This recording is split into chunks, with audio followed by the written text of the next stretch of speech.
ఎండోమెంట్కి surrender చేస్తాం, మాకు వద్దు బాబోయ్ అని చెప్పేసి ఆయన ఒక్క ఎంఓయూనే ఆ యొక్క పక్కన ఉన్నటువంటి రిసార్ట్స్ హోటల్ సాయిప్రియ రిసార్ట్స్ ఏదైతే ఉందో ఆ హోటల్ యజమాని దండం పెట్టేసి వీళ్ళకి మేము భరించలేము మీ హెరాస్మెంట్ అని చెప్పేసి ఆ యొక్క క్యాన్సిల్ చేసేటువంటి సరెండర్ చేసేటువంటి ఆ యొక్క ప్రేమ సమాజం భూముల్ని వైసీపీలో ఉన్నటువంటి ఉత్తర నియోజకవర్గంలో పోటీ చేసి ఓడిపోయినటువంటి కేకే రాజుకి కేటాయించుదాము. ఈ యొక్క విజయసాయిరెడ్డి బినామీగా వ్యవహరిస్తున్నటువంటి ఒక వ్యక్తిగా కేకే రాజు ఎవరైతే ఉన్నారో కేకే రాజుకి కేటాయించే పనిలో ఆ యొక్క ప్రేమ సమాజం భూముల్ని వాళ్ళ దగ్గర నుంచి బలవంతంగా భయపెట్టి ఈ అసిస్టెంట్ కమిషనర్ శాంతిని అడ్డం పెట్టి చేసినటువంటి వైనం ఏదైతే ఉందో అంత పెద్ద ఎత్తున మేలు చేశారు కాబట్టే విజయసాయిరెడ్డికి మేలు చేశారు కాబట్టే అమ్మవారికి ₹1,65,00,000 విరాళంగా ఇచ్చారు విజయసాయిరెడ్డి గారు అన్నది నిన్న తేటతెల్లమైంది. సాక్షాత్తు మదన్ మోహన్ గారు చెప్పారు. ఒక కేంద్ర ప్రభుత్వ ఉద్యోగి ఆయన ఒక రాజ్యసభ సభ్యుడు ఇవాళ ఇంత పెద్ద ఎత్తున లావాదేవీలు జరుగుతున్నాయంటే రాష్ట్రంలో ఏసీబీ సుమోటోగా తీసుకోవచ్చు. ఇవాళ ఏదైతే ఈ శాంతి రాష్ట్ర ప్రభుత్వ అధికారి కాబట్టి ఎండోమెంట్ అధికారి కాబట్టి anti corruption bureau of Andhra Pradesh అధికారులు ఈ యొక్క ఆస్తుల గురించి కానీ ఈ ఆర్థిక లావాదేవీలు కానీ తక్షణమే జోక్యం చేసుకోవాలి.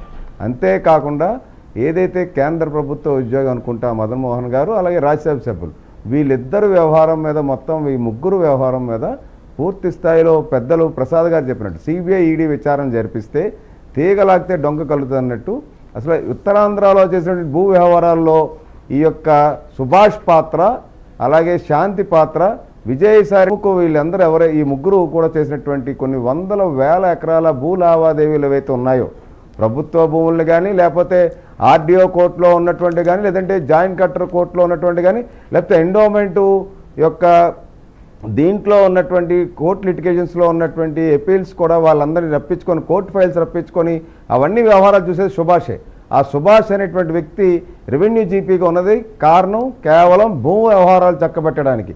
ఏదైతే ఇందాక బాధ్యగా చెప్పారు సిట్ ఏర్పాటు చేశారు ఆ సిట్లో ఉన్నటువంటి భూ లావాదేవీలు భూ యొక్క లిటిగేషన్స్ ఏవైతే కంప్లైంట్స్ ఏవైతే సిట్లో ఉన్నటువంటి భూముల్ని వీళ్ళందరూ సెటిల్ చేసేసుకున్నారు. వైసీపీ ప్రభుత్వంలో విజయసాయి హయాంలో సిట్లో భూములు సెటిల్ చేసుకున్నారు అనేటువంటిది అప్పుడు బహిర్గతంగానే చర్చ జరిగింది.